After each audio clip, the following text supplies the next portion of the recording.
এই দুনিয়াতে মানুষের যত পেরেশানি, যত কষ্ট, দুঃখ, দুর্দশা, এর অন্যতম প্রধান কারণ হচ্ছে টেনশন। কারণ কি? টেনশন। কিসের টেনশন?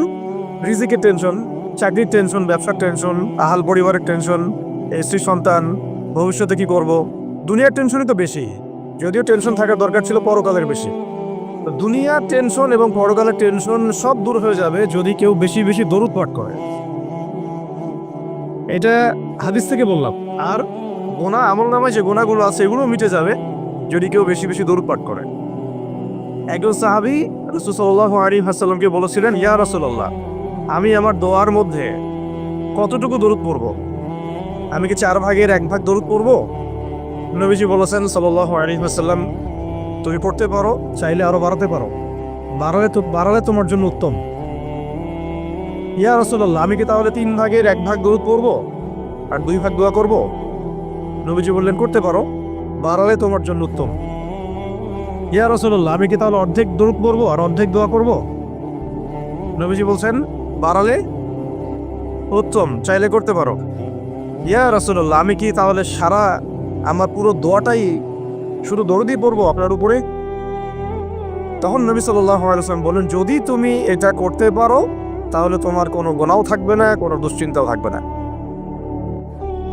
তো যদি দেখেন যে দরুদ পড়তে পড়তে পড়তে দোয়ার সময় চলে গেছে, এতে আবার মন খুঁতখুত করার কিছু নাই, বরং আপনি সবচেয়ে বেশি লাভবান হয়েছে। আরেকটা আমল আছে যে আমলটা করতে থাকলে দোয়াগুলোর মধ্যে চলে আসে এবং আপনি দোয়া করে যেটা হাসিল করবেন ওই আমল দিয়ে তার চেয়ে বেশি হাসিল করে ফেলবেন ইনশাআল্লাহ। সেটা হচ্ছে কোরআন তেলাওয়াত করা। কোরআন তেলাওয়াত, এই কয়েকটা আমল কালকে খুব খাস করে খেয়াল রাখতে হবে ইনশাআল্লাহ। জুমার রাতে তো ফজিলত আমরা জানিয়ে বললাম প্রথমে। রাত যেহেতু হয়ে গেছে, আজকে কিয়ামুল লাইল না করে কেউ ঘুমাবো না ইনশাআল্লাহ। আজকে আমি জাস্ট একটা সূরা নিয়ে কথা বলতে যাচ্ছি আপনাদের সাথে, শুধু একটা ছোট্ট সূরা। ইনশাআল্লাহ অন্য কোনো দিন আরও বিষয়ভিত্তিক আলোচনা হবে। এই সূরাটা হচ্ছে সূরা কাফিরুন। কোন সূরা? সূরা কাফির। সবাই জানি না সূরাটা? কিছু বিষয় আছে এই সূরার মধ্যে যেগুলো আমরা অনেকে জানি কিন্তু বুঝতে পারছি না। ওইটা বোঝানোর জন্য আমি একটু পুরাতন আলোচনা নতুন করে করার চেষ্টা করছি। তার আগে একটা ফজিলত বলি যে সূরা কাফিরুন যে ব্যক্তি রাতের বেলা তেলাওয়াত করবে, ঘুমানোর আগে তেলাওয়াত করবে আর কি, আল্লাহ রাব্বুল আলামিন তাকে শিরকের পাপ থেকে হেফাজত করবেন। মনে রাখবেন যে জাহান্নামে যাবে সবচেয়ে বেশি মানুষ শিরকের পাপের কারণে। কোন পাপের কারণে? শিরকের পাপের কারণে। এবং শিরকের পাপ এমন পাপ যেই পাপটা আল্লাহ রাব্বুল আলামিন ক্ষমা করেন না, ওই অবস্থায় মারা গেলে ক্ষমা করেন না। কিন্তু তওবা করলে, জীবদ্দশায় তওবা করলে ইনশাল্লাহ মাফ হতে পারে, অবশ্যই হতে পারে। কিন্তু ওই শিরকের পাপ নিয়ে কেউ যদি মারা যায়, আল্লাহ রাব্বুল আলামিন এই পাপটাকে ক্ষমা করবেন না। এটা সূরা নিসার মধ্যে অনেকবার বলা হয়েছে, ইন্নাল্লাহা লা ইয়াগফিরু আইয়ুশরাকা বিহি ওয়া ইয়াগফিরু মা দুনা যালিকা লিমান ইয়াশা। নিশ্চয় আল্লাহ রাব্বুল আলামিন শিরকের গুনাহকে মাফ করেন না, কিন্তু অন্য যে কোনো বড় গুনাহ হোক আল্লাহ পাক যাকে ইচ্ছা মাফ করতে পারেন, যাকে ইচ্ছা আল্লাহ মাফ করতে পারেন। এখন এই শিরকের পাপ থেকে বাঁচাবে কোন সূরা? সূরা কাফিরুন। রাতের বেলা তেলাওয়াত করতে হবে অন্তত একবার। রাতের আরো অনেক আমল আছে, এটা তো আপনারা জানেনই। অন্তত পক্ষে এই আমলগুলো করবেন। সূরা ফালাক, নাস, ইখলাস এগুলো পড়বেন। শেষ রাতে মোনাজাত করবেন, 2 রাকাত নফল হলেও পড়ার চেষ্টা করবেন। আল্লাহ পাক সবাইকে তৌফিক দান করেন। আর ঘুমানোর আগে সূরা বাকারার শেষের 2টা আয়াত পড়বেন বা 3টা আয়াত পড়বেন। সারা রাতে ইবাদতের নেকি হয়ে যাবে ইনশাআল্লাহ। 33 বার সুবহানাল্লাহ পড়বেন, 33 বার আলহামদুলিল্লাহ পড়বেন, 34 বার আল্লাহু আকবার পড়বেন। এছাড়াও তো আছে আল্লাহুম্মা বিইসমিকা আমুতু আহইয়া। এছাড়াও আরও অনেক দোয়া আছে, কয়েকটা বললাম। সূরা মুলক তেলাওয়াত করতে পারেন যদি সময় হয়, এবং করা উচিত। কারণ সূরা মুলকের তেলাওয়াত কবরের আযাব থেকে বাঁচাবে ইনশাআল্লাহ। এগুলো আমল করবেন। আমলটা বাড়ানোর চেষ্টা করতে হবে এই কারণে যে যার আমল বেশি তার মধ্যে নূর বেশি, আল্লাহ পাকের মারিফত বেশি, তার মধ্যে দ্বীনের ফিকিরও বেশি থাকবে এবং তার দোয়াও বেশি কবুল হবে ইনশাআল্লাহ। বেশি আল্লাহকে পাবে, কাছে পাবে। আমল ভালো হলে আখলাক ভালো হবে, আখলাক ভালো হলে তার দ্বারা সমাজ উপকৃত হবে। এবং আমরা খেয়াল করে দেখেছি সিরাতের কিতাবগুলোতে সাহাবায়ে কেরাম জিহাদের মাঠেও মেসওয়াক ছাড়তেন না, মানে আমলে তারা গুরুত্ব দিতেন, খুব বেশি আমলের প্রতিযোগিতা করতেন, কে কত বেশি আমল করতে পারে। একজন সাহাবী খুঁটির সাথে নিজেকে বেঁধে রাখছিলেন, যে ঘুম আসে, নামাজ পড়তে পড়তে ঘুম আসে, খুঁটির মধ্যে বেঁধে রেখেছেন নিজেকে, এটা ঘুমে পড়ে না যান। তো পরে নবী সাল্লাল্লাহু আলাইহি ওয়াসাল্লাম বললেন যে এত অতিরিক্ত কষ্ট না করতে বললেন। আল্লাহ পাক তো সবসময় তোমার ইবাদত কবুল করতে পারেন, নিজের উপর এহসান করো, নিজের শরীরের হক আদায় করো। একজন সাহাবী এমন আমল শুরু করেছিলেন যে স্ত্রীর প্রতি তাকানোই বন্ধ করে দিয়েছেন এক সময়, হ্যাঁ তাই না? পরে স্ত্রী এসে অভিযোগ করছে আমাকে তো আমার স্বামী দেখেই না। তখন নবী সাল্লাল্লাহু আলাইহি ওয়াসাল্লাম জেগে বললেন যে দেখো, স্ত্রীর হক আছে তোমার উপরে, তার হক আদায় করো, সেটাও সুন্নাত, এটাও ইবাদত। তো এইভাবে সাহাবাইরা আমলের প্রতিযোগিতা করতেন। তো আমাদেরকে আমলের মধ্যে ব্যালেন্স করতে হবে, আমলে ব্যালেন্স করতে হবে, মানে একদিকে ঝুঁকে যাওয়া না, সব আমলগুলো যেন আমার আমলের মধ্যে থাকে, এটা ব্যালেন্স করতে হবে। শুধু তসবি দানা নিয়ে পড়ে থাকবো, জিহাদের কথা বলবো না, এটাও আবার না। আবার শুধু জিহাদের কথাই বলবো, দিন কায়েমের কথাই বলবো, নিজের ইবাদত আমল ঠিক থাকবে না, এমনও না। মানে সব কিছু ব্যালেন্স থাকতে হবে, আকীদা, আমল, সুন্নাহর ইত্তেবা সব ব্যালেন্স থাকবে। সবচেয়ে জরুরি দুইটা বিষয়ে আমরা মাথায় রাখবো, একটা হলো ইবাদত, একটা হচ্ছে দিন কায়েম। একটা হলো ইবাদত, একটা হলো দিন কায়েম। ইবাদত তো ব্যক্তিগত ব্যাপার, এটা জীবনের প্রত্যেকটা ক্ষেত্রে ইবাদত থাকবে, আর দিন কায়েম করতে হবে জীবনের প্রতিটা ক্ষেত্রেই, শুধুমাত্র ব্যক্তিগত জীবনে, ইবাদত বন্দেগীর জীবনে না। আমার অর্থনীতি, ব্যবসা বাণিজ্য, আমার সংস্কৃতি, শিক্ষা এবং রাজনীতির মধ্যেও আল্লাহ পাক তৌফিক এনায়েত করেন। তো এখন যেটা বলতে চাচ্ছিলাম যে একদিন আপনারা তো সিরাত মোটামুটি পড়েছেন, সিরাত মানে রাসূল সাল্লাল্লাহু আলাইহি ওয়াসাল্লামের জীবনী তো মোটামুটি পড়েছেন, আমি আশা করি। যদি না পড়ে থাকেন অবশ্যই পড়বেন, ঠিক আছে? প্রথমে শুরু করবেন তো কোরআন তেলাওয়াত থেকে। কোরআন তেলাওয়াত শিখতে শিখতে সিরাতটা পড়ে ফেলবেন। সিরাতটা আগে পড়া থাকলে আপনি কোরআন হাদিসের অর্থ যখন পড়তে শুরু করবেন তখন বুঝতে পারবেন যে কোন আয়াত কোন প্রেক্ষাপটে, কোন হাদিস কোন প্রেক্ষাপটে নাজিল হয়েছে। আপনার মাথায় পুরো 23 বছরের একটা ফ্রেম থাকবে, এটা খুব জরুরি। তাহলে আপনি বুঝতে পারবেন যে কিভাবে দিন প্রতিষ্ঠা করতে হবে এবং কিভাবে নবী সাল্লাল্লাহু আলাইহি ওয়াসাল্লাম করেছেন, তার উপর দিয়ে কি অতিবাহিত হয়েছে, সাহাবীদের উপর দিয়ে কি অতিবাহিত হয়েছে, এটা আমাদের মাথায় থাকবে। এবং কোন প্রেক্ষাপটে তারা কিভাবে রিয়াক্ট করেছেন ওইটা আমাদের মাথায় থাকবে। সিরাতটা আমি পড়ার জন্য খুব বেশি জোর দেই। আরেকটা বিষয় বলতে চাই যে এই সিরাতের প্রথম যে 13 বছর এটা ছিল মাক্কি জীবন। কোন জীবন? মানে মক্কায় নবী সাল্লাল্লাহু আলাইহি ওয়াসাল্লাম দাওয়াত দিচ্ছেন। তো মক্কার পরিবেশটা কেমন? মক্কার পরিবেশটা হচ্ছে আবু জেহেলদের শাসন চলতেছে। কাদের শাসন? আবু জেহেলের শাসন চলছে, আবু লাহাবের শাসন চলছে, উতবা সাহেবা এদের কর্তৃত্ব চলছে। আবার একই সাথে নবী সাল্লাল্লাহু আলাইহি ওয়াসাল্লাম তিনিও একটা সম্ভ্রান্ত বংশ থেকে আসছেন, সম্ভ্রান্ত গোত্র থেকে, বনু হাশিম থেকে। তো তার গোত্রের মর্যাদা অনেক বেশি, ঠিক আছে? আর এদিকে বনু মাখজুম, বনু এই তাইম, বনু আদি, আরও অনেক গোত্র আছে। তো তারাও কিন্তু মোটামুটি প্রভাবশালী।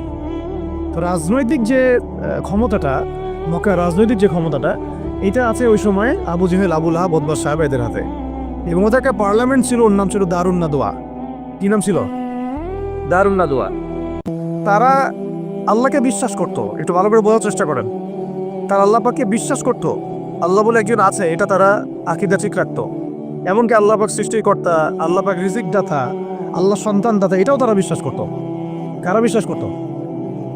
আবু জেহেল, আবু লাহাব, উতবা সাহেবা, তারাও বিশ্বাস করত। তাহলে কিসে বিশ্বাস করতো না? তারা তাওহীদে রুবুবিয়্যাত বিশ্বাস করতো, কিন্তু উলুহিয়াত, আসমা ও সিফাতে বিশ্বাস করতো না। মানে আল্লাহ পাকেরই যে বিধান মানতে হবে, আল্লাহ পাকেরই যে দাসত্ব করতে হবে এবং মৃত্যুর পর জবাবদিহিতা আছে, এই বিষয়গুলোতে তারা বিশ্বাসী ছিল না। এখন প্রথম 3 বছর নবী সাল্লাল্লাহু আলাইহি ওয়াসাল্লাম গোপনে দাওয়াত দিয়েছে। কত বছর? প্রথম 3 বছর। আর চতুর্থ বছর থেকে প্রকাশ্যে দাওয়াত শুরু হয়েছে। মক্কার কত বছর মোট? 13 বছর। এই সময় তো ইসলামী রাষ্ট্র কায়েম হয় নাই, হয়েছে দাওয়াত হয়েছে, খালি দাওয়াত। কোন পরিবেশে দাওয়াত? বলুন, আবু জেহেলের যে রাজত্ব, ওর মধ্যে দাওয়াত হয়েছে। মনে করেন যে আপনি এখন আছেন মোদির রাজত্বে, মনে করেন ওই রকম একটা পরিবেশে যদি ইসলাম আসে, ওইটা একটা মক্কার মিসাল হইতে পারে, যে ওইটা একটা মক্কার মতো পরিবেশ। এখানে আপনি দাওয়াত, সবাই অমুসলিম, সবাই মূর্তি পূজারী, সবাই মুশরিক, ওখানে আপনি ইসলামের দাওয়াত দিচ্ছেন। পরিস্থিতি কত কঠিন! কঠিন না সহজ? অনেক কঠিন। শুধু যে শিরক আছে তা না, ওই সমাজে সুদও আছে। কি আছে ওই সময়? সুদ আছে। ওই সমাজের মধ্যে জেনা আছে, ওই সময় ব্যভিচার আছে, ওই সময় মাদক দ্রব্য আছে, মেয়েদের অবমাননা আছে, কন্যা সন্তানের জীবন্ত দাফন করা হয়, তারপরে জুয়া আছে, মারামারি, হানাহানি, কাটাকাটি, গোত্রে গোত্রে দ্বন্দ্ব, এগুলো একটা সমাজের মধ্যে। একটু চিন্তা করেন, কল্পনা করেন। আপনার এই এলাকা কি এমন? আপনার এলাকা কি এমন? না। কিন্তু ওই বিষয়গুলোর কিছু কিছু বিষয় তো অবশ্যই এখনো আছেই, বরং এমন কিছু বিষয় আছে যেগুলো আগের চেয়ে বেশি আছে। কারণ আইয়ামে জাহিলিয়াতের যে কথাটা বলছি, আইয়ামে জাহিলিয়াতে কিন্তু সমকামিতা ছিল না এত বেশি। আপনার পুরো বাংলাদেশে এখন সমকামিতা আইয়ামে জাহিলিয়াতে যে বেশি। ওই আইয়ামে জাহিলিয়াতে আপনার ট্রান্সজেন্ডার ছিল না, আপনার বাংলাদেশে আছে এখন। আইয়ামে জাহিলিয়াতে কাফি ছিল না, এগুলো ছিল আইয়ামে জাহিলিয়াতে ছিল না। প্রযুক্তির এত উৎকর্ষ ছিল না যেটা দিয়ে এরকম বোম টোম ফেলে পারমাণবিক বোম দিয়ে মানুষকে মেরে ফেলা যায়, ছিল।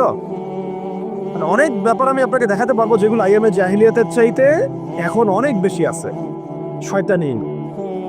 কিন্তু কিছু কিছু বিষয় ছিল যেগুলো আবার আইয়ামে জাহিলিয়াতে ছিল না। এক কথায় আমরা এটা বলতে পারি যে নবী সাল্লাল্লাহু আলাইহি ওয়াসাল্লাম যখন নবী হয়ে এসেছেন তখন 23 বছরের মধ্যে তিনি আইয়ামে জাহিলিয়াতকে কবর দিয়ে গেছেন। কিন্তু যখন থেকে আবার খোলাফায়ে রাশেদার শাসন চলে গেছে, ইসলামী খেলাফতগুলো আস্তে আস্তে আস্তে আস্তে অ্যাবলিশ হয়ে গেছে, তখন আবার নতুন করে জাহিলিয়াতগুলো এই সমাজে, শুধু সমাজে না, সমাজে, রাষ্ট্রে, বিশ্বের মুখে একেবারে একদম ঢুকে গেছে, না মানে একদম শেকড় গেড়ে ফেলছে। এখন সময় হচ্ছে ওই আবার নতুন শেকড় গাড়া জাহালাতগুলো উপড়ে ফেলার, এইটা সময় এখন। এই জন্য পরিস্থিতিটা বুঝতে হবে যে নবী সাল্লাল্লাহু আলাইহি ওয়াসাল্লাম কোন কোন জায়গায় দাওয়াতের কাজ করছিলেন। চোখ বন্ধ করে চিন্তা করেন যে একটা সমাজের মধ্যে খালি মূর্তি, সবাই মূর্তি পূজা করে, সবাই সুদ খায়, ধরেন সবাই বেশিরভাগই দেখা যায় জেনা করে, মেয়েদের তেমন কোনো বৈবাহিক অধিকার নাই, সম্পত্তির অধিকার নাই, বাচ্চাকে কবর দিয়ে দিচ্ছে জীবন্ত, মদ খাচ্ছে মানুষ, জুয়া খেলতেছে, মারামারি করছে, ইত্যাদি ইত্যাদি ইত্যাদি। এরকম একটা অবস্থায় রাসূলুল্লাহ সাল্লাল্লাহু আলাইহি ওয়াসাল্লাম ইসলামের দাওয়াত দেওয়া শুরু করলেন। দাওয়াত দিতে দিতে প্রথম 3 বছর তিনি গোপনে দাওয়াত দিয়েছেন, গোপনে গোপনে গোপনে দাওয়াত দিয়েছেন। ওই সময় কিন্তু তৈরি হয়েছে আবু বকর রাদিয়াল্লাহু আনহু, ওসমান রাদিয়াল্লাহু আনহু, আলী ইবনে আবি তালেব, যায়েদ ইবনে হারুসা, এই সাহাবায়ে কেরাম তৈরি হয়েছেন ওই সময়। আব্দুল্লাহ বিন মাসউদ, বিলাল ইবনে রাবাহ, এই সাহাবায়ে কেরাম তৈরি হয়েছেন কিন্তু ওই প্রথম 3 বছরে, 3-4 বছরে। এরপর যখন প্রকাশ্যে দাওয়াত দেওয়া শুরু করলেন, যখন ওমর এবং হামজা রাদিয়াল্লাহু আনহু তাদের মতো সাহাবীর ইসলাম কবুল করলেন, প্রকাশ্যে দাওয়াত শুরু হলো, তখন হকার বাতিলের দ্বন্দ্ব শুরু হলো। আর সত্য নিয়ে আপনি যখন মাঠে নামবেন তখনই মিথ্যার সাথে দ্বন্দ্ব শুরু। এটার নিয়ম, চিরায়ত নিয়ম। ব্যাস আবু জেহেল, আবু লাহাব, উতবা, সাইবারা তো খেপে গেল। এখন এমন কোনো পথ পদ্ধতি নাই যেটা তারা অ্যাপ্লাই করে নাই। প্রথমে আঘাত করলো এভাবে, আরে ওর কথা শোনার দরকার নাই, সে তো মাজনুন, ব্যক্তিগত আক্রমণ।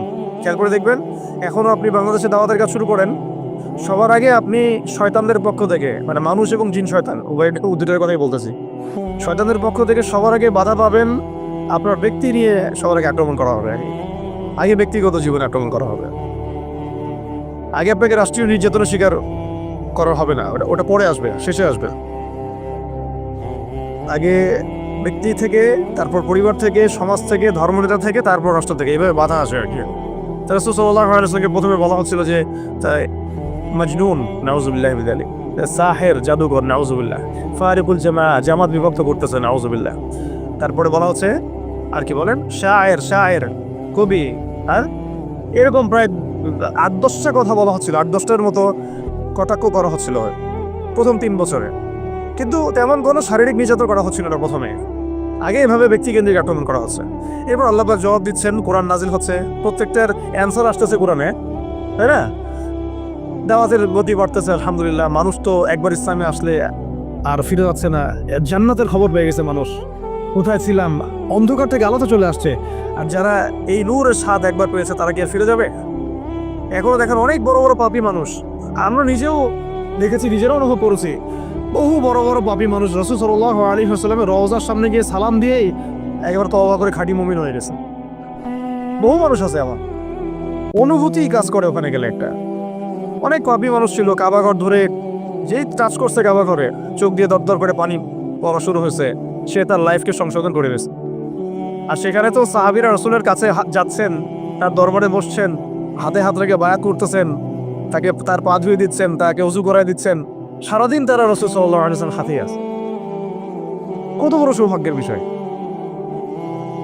এখন প্রথমে যখন দেখা গেল এইসব দিয়ে কাজ হচ্ছে না, তারপর তারা অর্থনৈতিক চাপ দেওয়া শুরু করলো, সামাজিক বয়কট করা শুরু করলো। কারা কারা? আবু জেহেল, আবু লাহাব, উতবা, সাইবা। আমি কিন্তু এই কয়েকটা নাম বলছি, এটা কিন্তু শুধু নাম না, এটা একটা ক্যারেক্টার, চরিত্র। আজকের বিশ্ব আবু জেহেল আছে।